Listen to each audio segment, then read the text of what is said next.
Welcome to the Marketing Smarts live show by Marketing Profs and the Marketing Smarts podcast, where we dive into B2B news, resources, valuable guest content, and much, much more each and every single week. That's right. We've been weekly, although in a couple of weeks, I will be on vacation. And so there probably will not be a live show. And I think it's like 2 or 3 weeks. I don't remember, but I know vacation is coming. If you're a B2B marketer looking for a place to learn, keep up to date, and have some fun along the way, then grab a beverage, a notepad, and welcome to the show. Hello to all of my Marketing Smarts live viewers today. I'm super excited to bring you episode, that's right, Lucky 7 of the Marketing Smarts live show on the topic of why Google Analytics 4 requires your immediate attention, which, by the way, if this is the first time you're hearing about it, what? No, it might have actually needed your immediate attention a couple months ago. Anyway, hey, I'm your boy, George B. Thomas, speaker, trainer, catalyst, and host of this here show, the Marketing Smarts YouTube live show, as well as the Marketing Smarts podcast found on your favorite podcast app. Now, today's topic, why Google Analytics 4 requires your immediate attention, and, of course, tips, tricks, hacks, and all the things that will come to my brain along this fantastic journey. Today's show is a little bit different, but I'll explain that in a couple minutes, because first we actually have to ask you, are you part of the Marketing Profs community? That's right, mprofs.com/MP today. Like, you have to get signed up for Marketing Profs community. It's free, people. It is free. Now, let me talk about how today is a little bit different as far as how this is going to go. And let me explain why.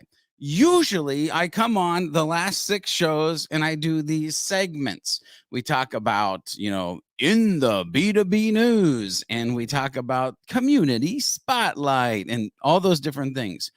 However, this conversation around Google Analytics 4 is so important that I heard it on a webinar, immediately scheduled a podcast. And when it came to this episode, I knew that I wanted to just give it to you in its entirety.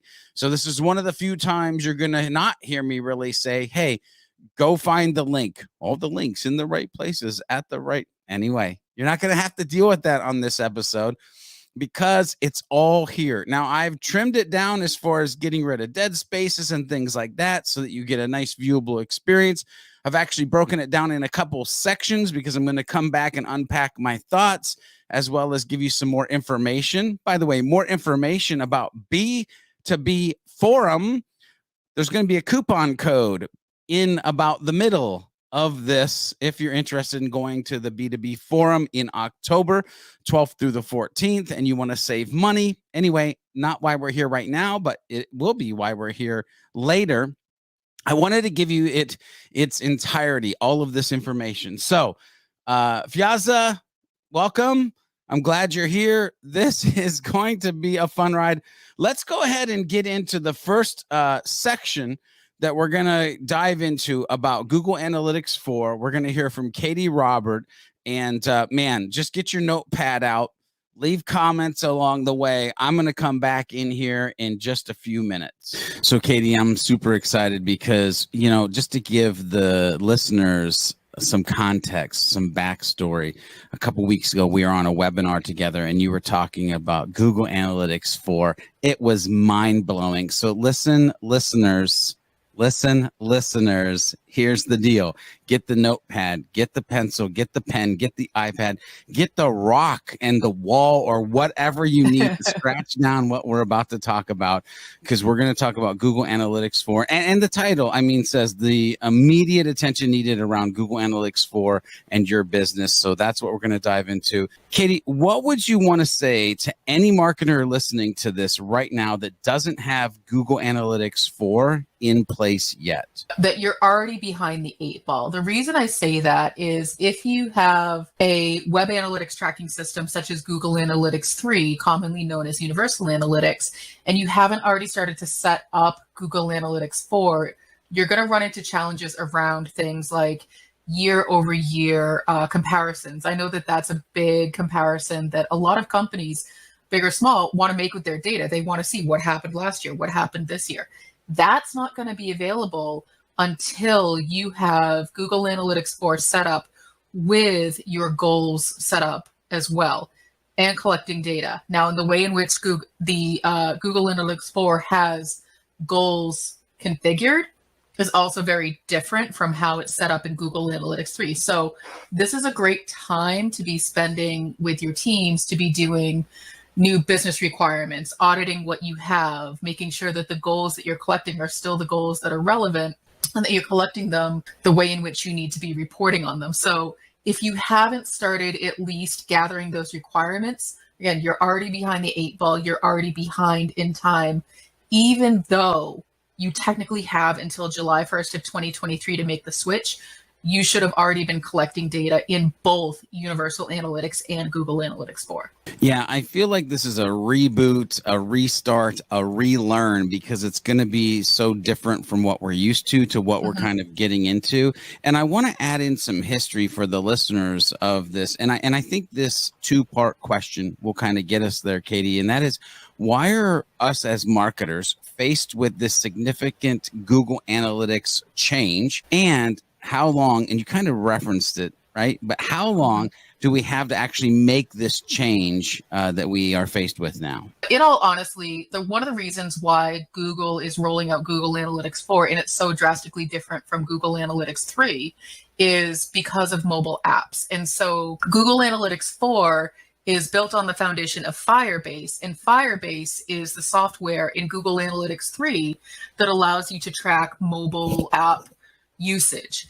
Now in Google Analytics 4, all of that is a heck of a lot more seamless. And that's one of the big reasons. The other reason is because Google has decided to start separating out the different pieces of software in the Google marketing platform ecosystem. With Google Analytics 3, Universal Analytics, you could do a lot of what you needed to do without ever really leaving Google Analytics. So you could set up your goals, you could do some lightweight reporting, you could do some attribution analysis with the built-in models, you could email reports to people based on things that you've built. In Google Analytics 4, you're being forced to use Google Analytics and Tag Manager and Data Studio to put the complete package together. That's why it's such a big difference. Even just needing to use Tag Manager is in some ways a whole different skill set, especially if you're doing something like server-side tagging, which is a whole episode unto itself that probably involves your IT team and some hardcore development skills. This is why it's significant for marketers to be getting on this now,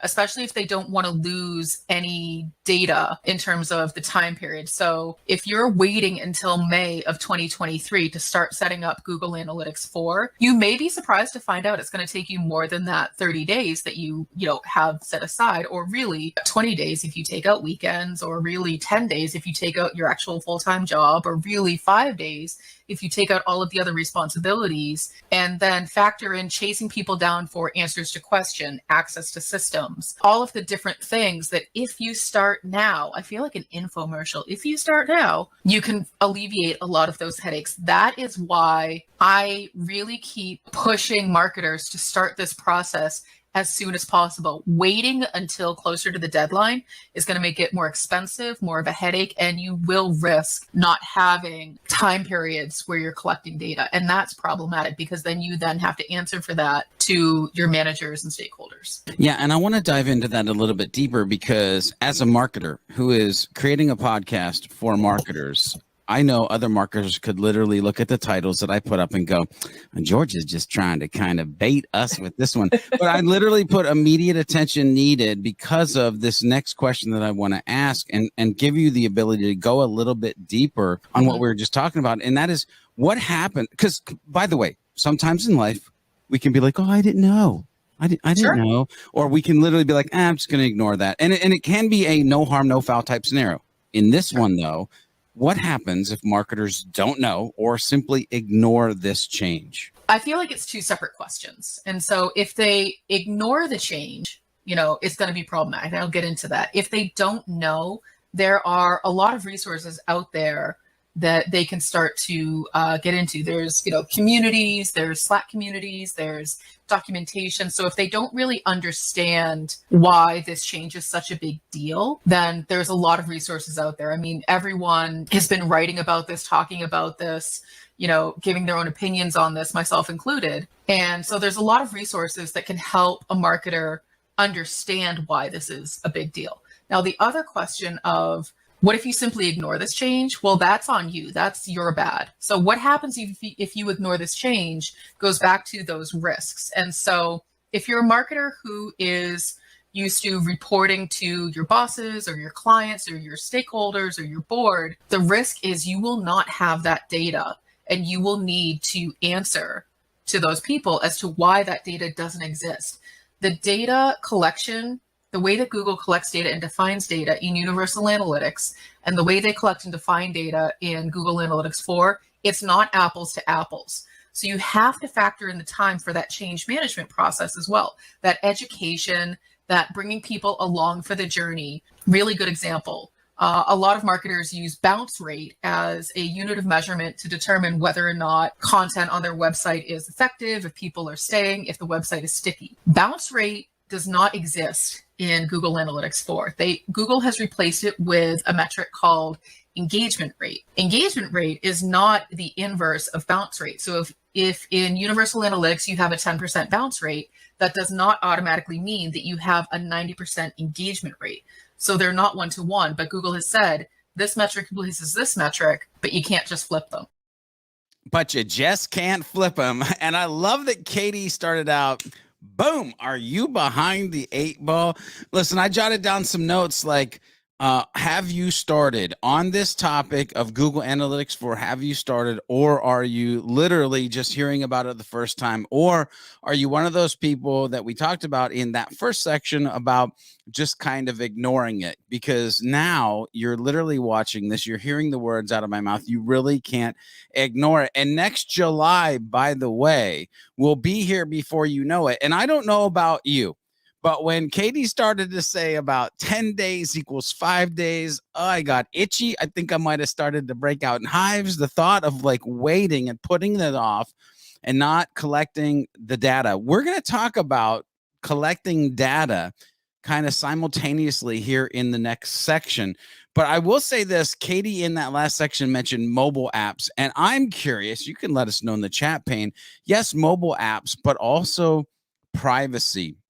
And if privacy is something that you're thinking about at your company, or you think you should be thinking about, then let me tell you, I'm excited because in the next couple of weeks, we're going to be interviewing Kip Bodner from HubSpot, and we're going to talk about privacy, and we're going to talk about first, third, all the cookies, which, by the way, I like macadamia nut and chocolate chip, but those are not the type of cookies and first party data and all that stuff. But we're going to be digging into privacy and what that looks like in a future world. Now, we're going to get into section 2 of this interview with Katie. But first of all, I kind of referenced that I would give you a discount code to the B2B forum. But a couple things, B2B forum, did you know there's going to be 49 sessions? There's going to be 4 keynotes, which, by the way, that equals immeasurable connections. And of course, I'm going to be there. So tons of shenanigans will happen. It is going to be the B2B forum. It's October 12th through the 14th. Again, you can go to mpb2b.marketingprofs.com for more information.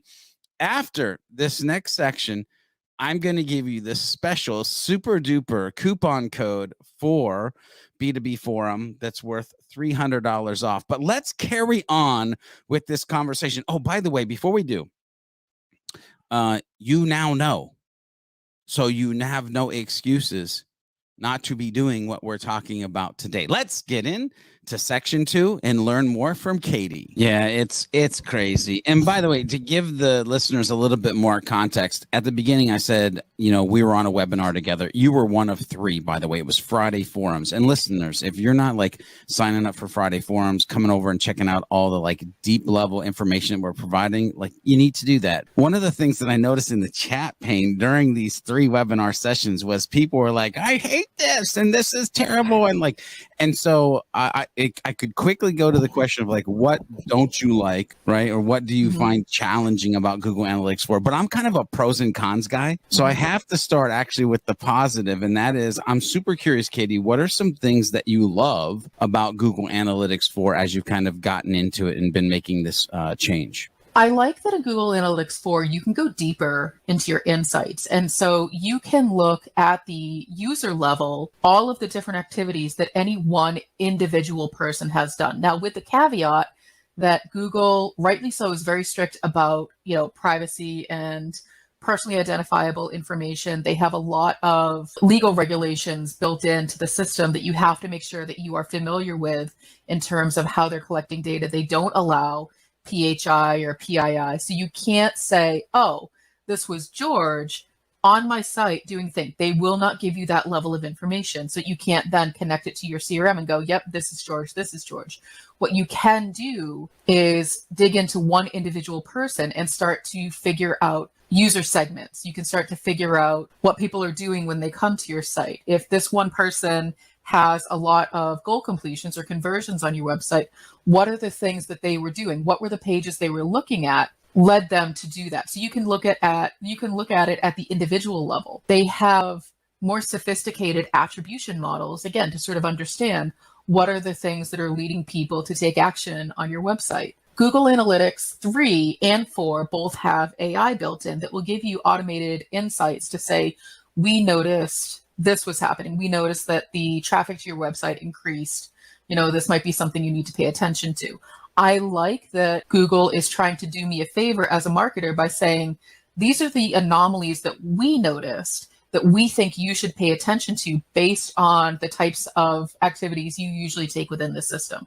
So that's one of the things that I really, really like about the system. All right. So Google, we did the pros, and Google, we love you. If you're listening, we know you're listening. We have to hit the cons, right? So Katie, what are some of the things that you have been finding, or folks that you're helping have been finding challenging about leveraging Google Analytics 4 from this kind of get started position? There's two big challenges that I see. Number one is the fact that the data in Universal Analytics and Google Analytics 4 is so different that you can't just merge the two systems together and say, all right, I have my 10 years worth of Universal Analytics here and my 1 year worth of Google Analytics 4 here, and I can do that year-over-year comparison.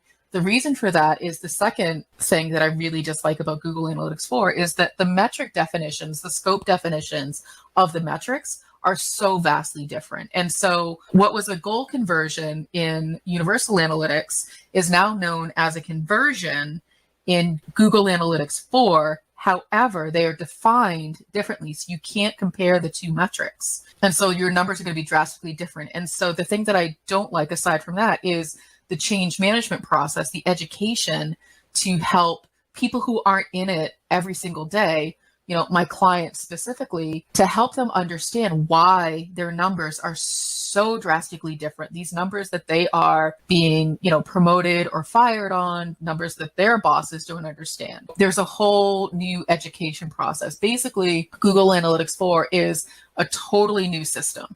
And I think that when they rolled it out wasn't totally made clear. So Marketing Smarts listeners, and I apologize. I know that you're probably sitting there, standing there, walking, riding a bike. Maybe you're on a plane flight and you're like, there is a fire under my feet and I don't know how it got here. And so I have to ask this next question because I don't want to just kind of leave you with this thing of like crap. I want to give you an opportunity. And so Katie, in your opinion, people are like, oof, this is a fire. I got to put it out. We got to get things in place. Thank you, Katie and George, for having this conversation. Where should people go to learn more and get started on this Google Analytics 4 journey of change that they're going to be on? Oh, yeah. Intentional cliffhanger, by the way.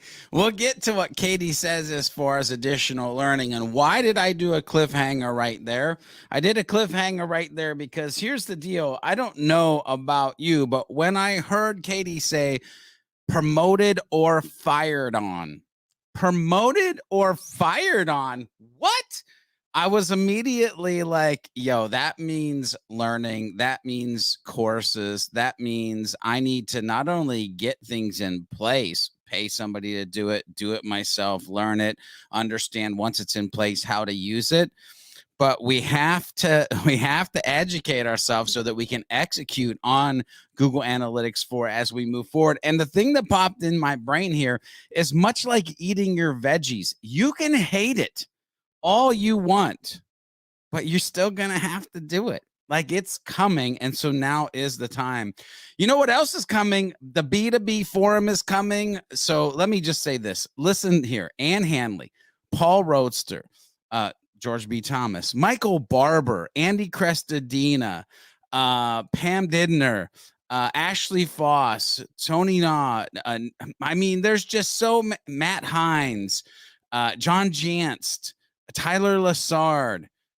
There's so many people that are going to be there to help you educate, help you learn with the B2B forum, October 12th through the 14th. All right, let's quit with the shenanigans. If you want to go to the B2B forum in October, if you want to hang with me and all the other folks who are there to help you have a great time and educate you and be the best B2B marketer that you can be, then here is your coupon code. You can use My Pal George. That's MyPalGeorge. My Pal George. Use that coupon code. It'll get you $300 off the ticket price to help you with your travels or whatever else it will help you with. Okay, moving on. It's about education. So let's hear what Katie says. Now, as a prerequisite, when I did this interview, Google had not launched their actual courses for GA4. What I would do is, first, check on that. Second, listen to what Katie has to say.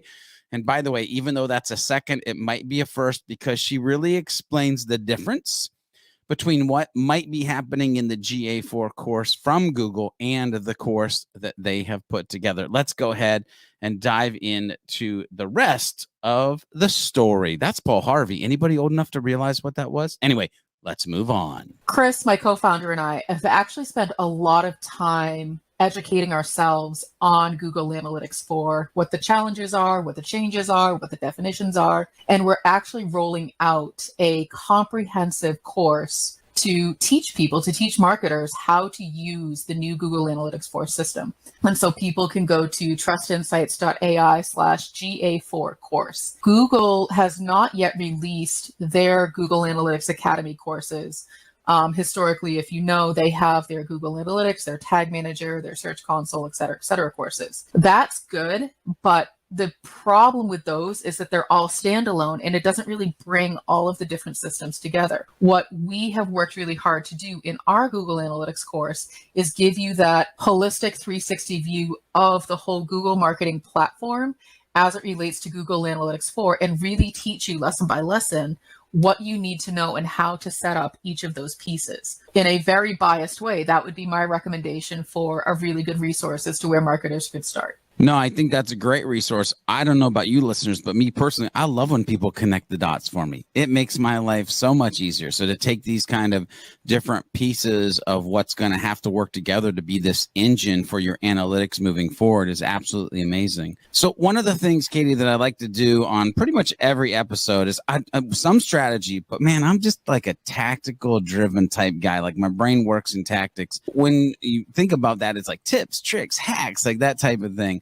So what are 2 or 3 tips that you would want to give the Marketing Smarts audience about Google Analytics 4 as they're kind of learning and moving forward and having to get their hands dirty around this scenario or situation that they're in? The number one thing is use it as an excuse, an opportunity to take a step back with all of your marketing, all of your data collection, all of your requirements, your KPIs, who has access to what. It is a really good reason to evaluate your whole Google marketing platform ecosystem, and is it set up correctly? So use it as an opportunity to, have the conversations with your teams to say, are these the KPIs we still care about?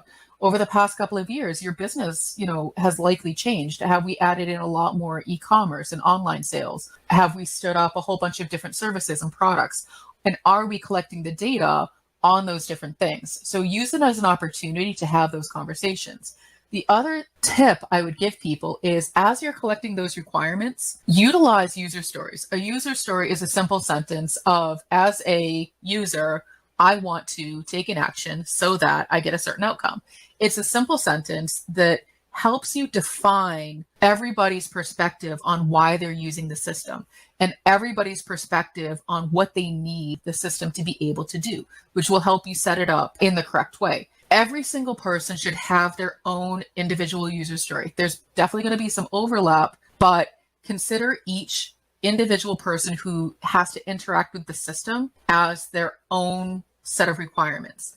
And what you might find is that if in Google Analytics 3, you had a long list of users who needed access to the system because of reporting or this or that or the other, you may find that that is no longer the case because they only need the information that's coming out of Google Data Studio. So you may be able to restrict access to the data collection systems themselves and give more people access to the reporting side of things. Yeah, listeners, you know what we just hit. We hit the rewind spot. Like literally, you need to rewind that. You need to get those secondary notes, jot them down. Those were two great tips as far as using Google Analytics 4 and mindsets and things that you can do as you move forward. So one of the things I like to do too is kind of look into the future. And so again, kind of tying back to that, there's a lot of people right now that are throwing a lot of cons because it's kind of this brand new thing.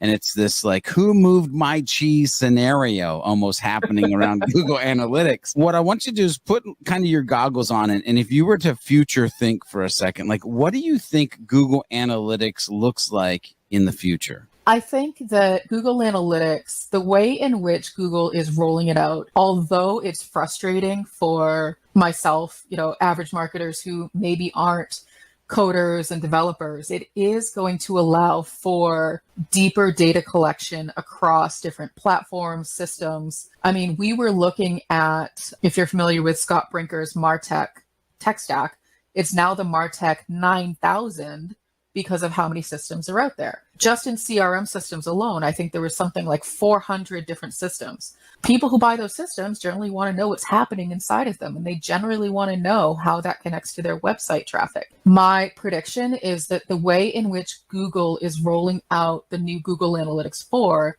it should start to make those connections between systems a little bit more seamless. It's still going to take some time. It might take some API development, but that is the way that I'm seeing it moving, is they want to become sort of that central point for data collection so that everything is filtering into their systems versus Google Analytics just being a small part of those larger systems. I love that so much. And I agree with you. I love the direction where it's probably going to go. I think it's going to really be interesting how other SaaS softwares integrate, tie into what ends up being built and what's being built now. As we kind of close this out, because by the way, you've given us a little over 20 minutes of probably mind-breaking, earth-shattering, fire under our feet information of like the oh crap moments. What are some final words of wisdom that you would want to give to the listeners after kind of hearing all of this, maybe for the first time, maybe it's the second time, but they've kind of ignored it? Like what are your words of wisdom, Katie? Make a plan. It doesn't have to be a daunting exercise. It's a great opportunity to get more stakeholders in your organization involved and give them a sense of ownership over this move from Universal Analytics to Google Analytics 4. Start with, what are all the different MarTech pieces that we have? Do we have access to all of them? Do the people who set them up still work at this company? Do we even know what the password is? Start with an audit of, here's everything we know, even if it's not fully organized. Collect everything, put it in a big pile, and then start bringing people into the conversation of, okay, do we still need this? Do we need this? Who has access to this? What data are we collecting here? Do we even look at that data? Do we care about that information anymore? That would be my words of wisdom, is make a plan, have a purpose. What are the questions that you need to have answered? And everything you do should tie back to answering that question. If it doesn't, push it aside for now. It's not a big priority. If it does answer that question, leave it in the big pile of things that you're sorting through. Marketing Smart listeners, so good. Such good wisdom, such good advice, such a valuable podcast episode to help people kind of get through this I'll call it a trying time with their analytics. Katie, if people want to connect with you, reach out, have questions, whatnot, where do you want to send them? I would definitely send them to our free Slack community, Analytics for Marketers. You can find that at trustinsights.ai/analytics for marketers. I'm there every day. Chris is there every day. We have almost 4,000 community members who are asking and answering each other's questions, specifically around Google Analytics, but also just analytics in general. All right. So you have a direction that you can go. And listen, when Katie said, take a step back, think about goals, KPIs, what has changed. I don't know what else I could say to add to that. I mean, literally that whole section probably was a rewind. This podcast might actually be one of those that you want to listen to twice. And again, yes, Marketing Smarts, you can go favorite podcast app, listen to this whole interview while you're biking, while you're flying, while you're not while you're napping, but maybe you're just relaxing and you're listening to this again. But use the things that we've talked about, use the ability to educate yourself, use the time that you still have remaining, and don't procrastinate. I'm telling you, this is something not to procrastinate. You know what else? Don't procrastinate on joining the community, MP MarketingProfs MP today. Go check it out. Also, the B2B forum, use that my pal George for your coupon code. Listen, ladies and gentlemen, if you got value out of today's show, hit that like, and better yet, share it with a friend. To keep learning more, hit that subscribe or watch additional Marketing Prof videos right here on YouTube. If you're watching on LinkedIn, head over to YouTube or go tune into the original Marketing Smarts podcast episode on your favorite podcast app. Don't forget to become part of the Marketing Profs community by heading over to mprofs.com MP today. And as always, remember to be a happy, helpful, humble B2B marketing human. And we'll see you on the next Marketing Smarts Live show next week. Enjoy, everybody.